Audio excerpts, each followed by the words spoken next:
இணைச்சட்டம் 32 39வது வசனம். நானே இருக்கிறவர், என்னைத் தவிர வேறு தெய்வங்கள் இல்லை என்பதை இப்பொழுது உணர்ந்து கொள்ளுங்கள்.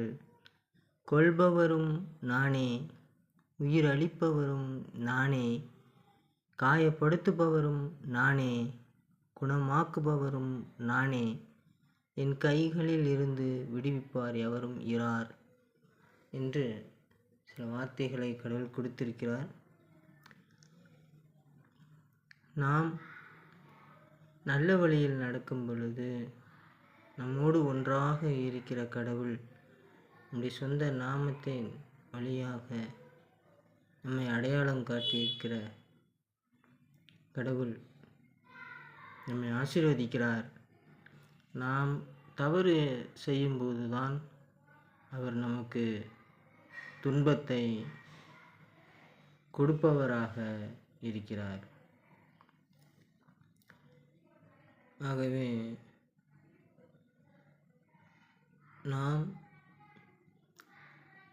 மனம் திருந்துவது நல்லது.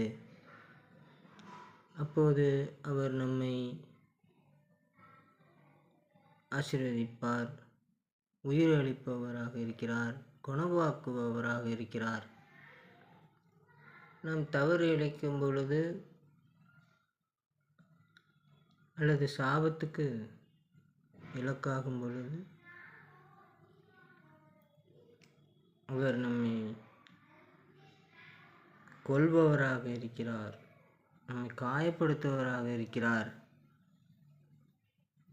உதாரணமாக, புகைப்பிடிக்கக்கூடாது என்று அறிவுறுத்துதல் இருந்தும் சில நபர்கள் புகைப்பிடிப்பார்கள். அதன் விளைவு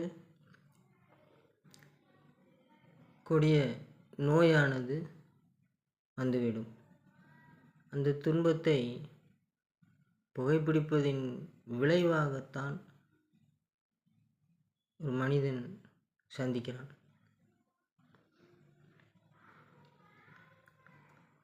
அதைத்தான்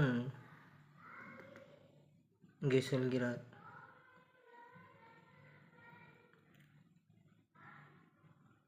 ஆகவே இந்த புகைப்பிடிப்பதை தவிர்த்து மனம் திருந்தி வாழும்போது இந்த கொடிய நோயும் வராது.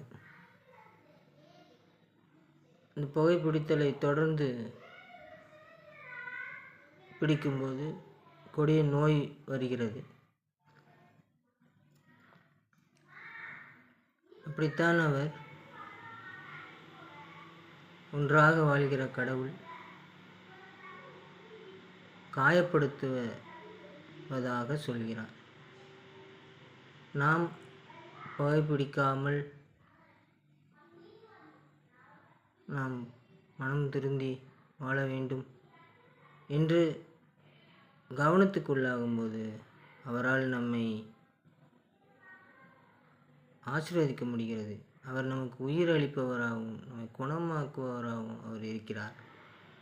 ஆக நமக்குள்ளே வாழ்கிற கடவுள் நம்முடைய தவறுகளின் நிமித்தமே தான் நமக்கு சாபத்தை கொடுப்பவராக இருக்கிறார். ஆகவே கடவுளுக்கு விரோதமாக நாம் இல்லாமல் நாம் வாழ வேண்டும். அப்போது அவர் நம்மை குணமாக்குவராகவும் நமக்கு உயிரளிப்பவராகவும் இருப்பார். ஆண்டவருடைய ஆசீர்வாதம் நம் அனைவரோடும் இருப்பதாக. ஆமென்.